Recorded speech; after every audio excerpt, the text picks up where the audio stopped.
how are you all? I hope you are good.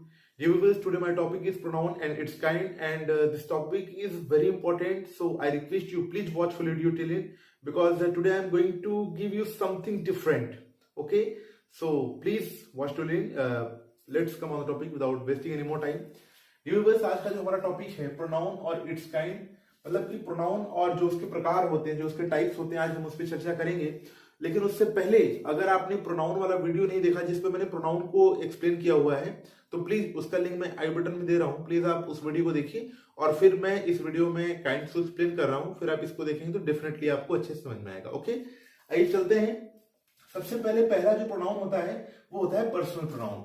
Dear student and dear viewers, personal pronoun क्या होता है? देखिए, personal pronoun से मतलब पर्सनल जो इसका नाम है, हमें इसके नाम से ही पता चल रहा है कि पर्सन मतलब कि जिसमें किसी व्यक्तिवाचक है ना सर्वनाम, मतलब जिसमें व्यक्ति की बात हो, वो पर्सनल प्रोनाउन होता है। वो होते कौन कौन से हैं? जैसे एग्जांपल देखिए, he, she, it, I, you, they, we, है ना, पर्सन यही तो होते हैं।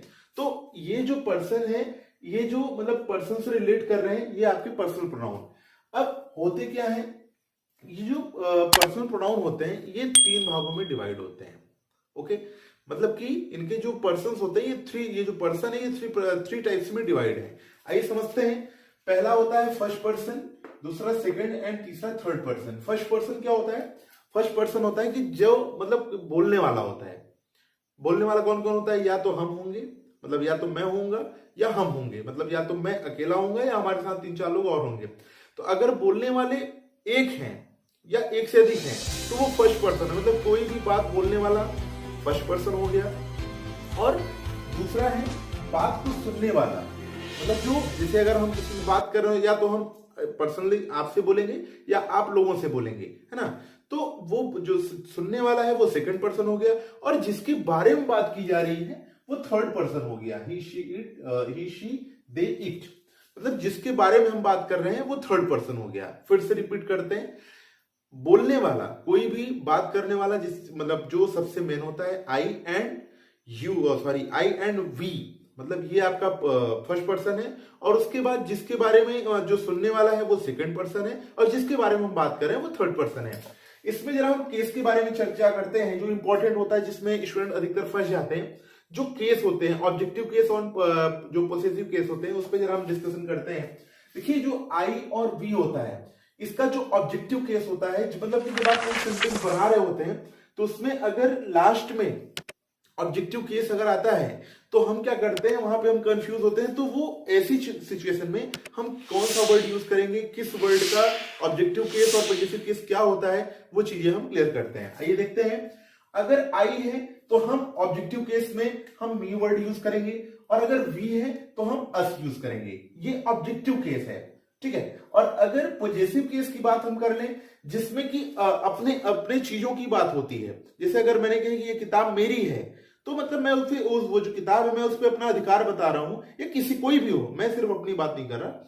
अगर कोई भी ये जो सब्जेक्ट है, अगर इनमें से कोई भी बात कर रहा है और अगर अधिकार की बात हो रही है तो वो पॉजिटिव केस होता है। जैसे यहां पे आई के साथ माई लगा सकते हो, माइन भी लगा सकते हो, ठीक है। जैसे मैंने कहा कि किताब मेरी है, आप इस तरीके से, तो वहां पे माई और माइन यूज करेंगे, और वी के साथ आवर या आवर्स यूज कर सकते हैं।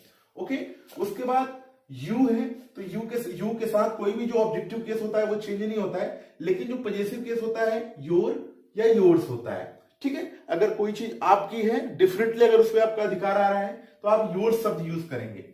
ही और सी, आप जानते हैं ही और सी, ही का यूज मतलब मेल वर्जन के साथ होता है, जैसे कोई मेल है तो उसके साथ ही, और अगर कोई फीमेल है तो उसके साथ सी वर्ड यूज होता है।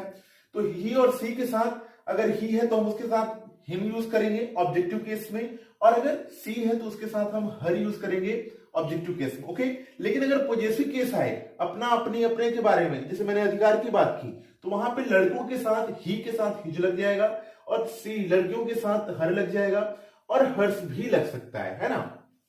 मतलब अगर अपने अपनी जो अपना ये जो पॉजिटिव केस है मैंने उसकी बात की, तो इस कंडीशन में ये चीजें लागू होती हैं।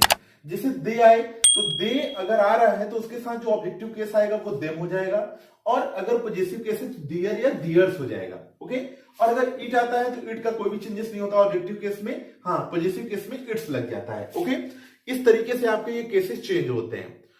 और आइए अब चलते हैं जो अगला काइंड है उसको समझते हैं। अब जो दूसरा टॉपिक है उस पर हम ध्यान देते हैं। जो हमारा दूसरा टाइप है वो क्या होता है, इंडिफरेंट प्रोनाउन। इंडिफरेंट प्रोनाउन क्या होता है, जैसे कि जहां पे जो नाउन होते हैं, जो प्रोनाउंस होते हैं वो डिक्लेयर नहीं होते हैं, तो वो जो है इंडिफरेंट प्रोनाउन कहलाते हैं। जैसे फ्यू, सम, बोथ, नोबडी, ये आपके इंडिफरेंट प्रोनाउन होंगे। और अगला है इंट्रोगेटिव प्रोनाउन। इंट्रोगेटिव प्रोनाउन क्या है, जैसे व्हाट, व्हिच, हु, है ना, जैसे हम सेंटेंसेस में पढ़ते हैं who are you, what is your name, इस टाइप के जो वर्ड्स हैं ये आपके इंट्रोगेटिव प्रोनाउन हो गए। उसके बाद रिलेटिव प्रोनाउन। रिलेटिव प्रोनाउन क्या होता है, जो दो वर्ड्स या सेंटेंसेस को जोड़ रहा है। रिलेटिव मतलब रिलेशन वाला मैटर, समझना, रिलेटिव शब्द से ही पता चल रहा है। तो जो दो शब्दों या सेंटेंसेस को जोड़ रहा है वो रिलेटिव प्रोनाउन। जैसे मैं आपके सामने यहाँ पे देखिए लिखा हु, व्हाट, हुज। अब देखिए दिखने में तो ये इंट्रोगेटिव जैसे लग रहे हैं, लेकिन इनका वर्क क्या है वो मैं आपको एक्सप्लेन कर रहा हूं। जैसे I brought what you demanded, मैं जैसे इसका जो मतलब हुआ, मैं आपके लिए वो लाया हूं जो आप चाहते थे या जो आपने मंगाया था या जो आपकी चाह थी या जो इच्छा थी, है ना, जो आपकी डिमांड थी। तो यहाँ पे व्हाट वर्ड ये है जो दो सेंटेंस को ऐड कर रहा है ना, तो ये आपका रिलेटिव प्रोनाउन हो गया। मतलब अगर इंट्रोगेटिव वर्ड, इस टाइप के वर्ड अगर सेंटेंस के बीच में आ रहे हो जिससे ये फील हो रहा हो कि सेंटेंस ज्वाइंट हो रहा है, तो वो रिलेटिव प्रोनाउन होता है, ठीक है। और वहां पे इंट्रोगेटिव मार्क, देखिए होता क्या है कि इंट्रोगेटिव प्रोनाउन जो होता है उसमें इंट्रोगेटिव मार्क भी लगा रहता है सेंटेंस के लास्ट में, तो उससे भी हम पहचान सकते हैं। लेकिन अगर बीच में आ रहा है ये इंट्रोगेटिव वर्ड और लास्ट में कोई क्वेश्चन मार्क्स नहीं है, तो हम ये समझेंगे कि ये रिलेटिव प्रोनाउन है। और सबसे इंपॉर्टेंट बात हम ये देखेंगे कि सेंटेंस को ज्वाइंट कर रहा है या नहीं, है ना। अगर ज्वाइंट कर रहा है तो हमारा रिलेटिव प्रोनाउन। अगला है रिफ्लेक्सिव प्रोनाउन। रिफ्लेक्सिव प्रोनाउन का मतलब होता है जैसे हम कोई काम कर रहे होते हैं और वहां पे किसी काम को करने की जो डिपेंडेशन होती है, अगर वो खुद पे आती है तो हम वो इसको जो है रिफ्लेक्सिव प्रोनाउन कहते हैं। और उसमें हम सेल्फ लगा करके उसको पहचानते हैं। अगर किसी भी वर्ड्स में अगर सेल्फ लगा हुआ है, जैसे him self, my self, your self, तो ये आपका रिफ्लेक्सिव प्रोनाउन हो गया, ओके।